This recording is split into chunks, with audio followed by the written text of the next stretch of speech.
ask you about, because one of the premises of the book, and this gets into an area where you don't have to agree, but I'm persuaded that we need a new problem-solving paradigm in the culture, that the idea of out of conflict wisdom arises. We have it in our court system, we have it in our politics, we have it in everything.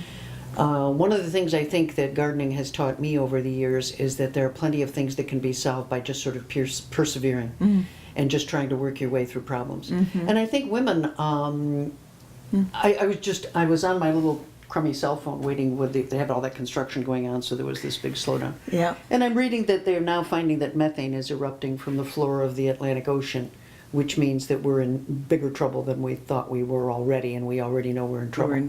I think we have to find a new way to live, and I think it has to go back to some more simple things, and we have to be thinking about how we can grow our own food and put less of a burden on. I don't want my strawberries from Chile. Right. Yeah. And I think women have to be at the spearhead of this kind of movement. And that's why I call the book One Tomato at a Time. It's because I really think if we're going to save the planet, save civilization, actually, I think the planet's going to be here long after we're gone.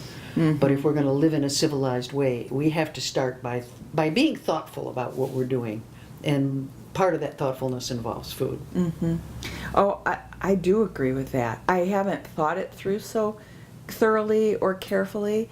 I know that I personally long, and I don't know if it's age, I don't know if it's that, I'm an economist by training, so my degree's in economics, and I subscribe to the notion of limits of growth and limits of progress, and what can be called by some as progress isn't really progress. It's just some acceleration of something. And it's like we were talking about with medical care. I mean, there's just because we can do it doesn't mean we should do it. And I think that's true for a lot of technology. I think that's true for a lot of ways that I'm guilty of it in that I live in this culture. I own a business, I have material wants and needs and all those things. And I think we very mindlessly have just pushed forward into a world that doesn't make spiritual sense. It doesn't make social sense in a lot of ways. It doesn't make economic sense. I think we're really seeing that it doesn't make economic sense for most people. And I long for an agrarian society again. I really do. I mean, I think, if there's that, I think I was born in the wrong time in many, many ways. I long for, and it's romantic in some ways to long for that simplicity. And I think many of us don't realize how hard that life really was. And I don't know if I'd really be cut out for it being that hard, but there's a longing certainly for a more cooperative life. And it just I agree with you, a different way of living. I don't know if we've gone too far, Bonnie. I don't know if we can go back. I just don't know. I just don't know. There's a lot of pressure not to. And I think those stories, I've been reading a lot of stories about people who've returned to very small houses, and I'm very attracted to that. I think I live in a fairly small house by our standards, but still compared to most of the world, I mean, it's a castle, right? I don't know. It's a time of great change and opportunity for us to search our own souls and find out what we can do to make it different and better, I guess. I don't know.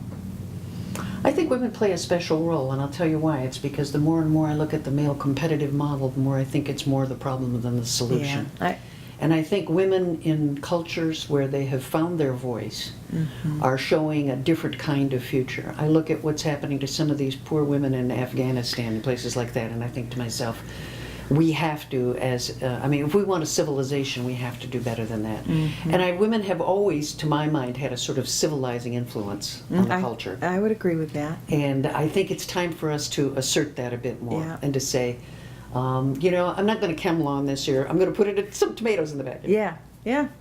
Well, and I think that we're American women, having our voices so new, relatively speaking. I mean, think about it. You know, it hasn't been that long that we've been really fully participating, and or maybe in a sanctioned way. I mean, I don't know how to describe it, but I think we've tried. At least I can say this for myself. You know, I worked for General Motors.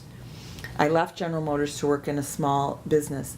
I think it's all part of that, trying at first to fit into the model that was existing.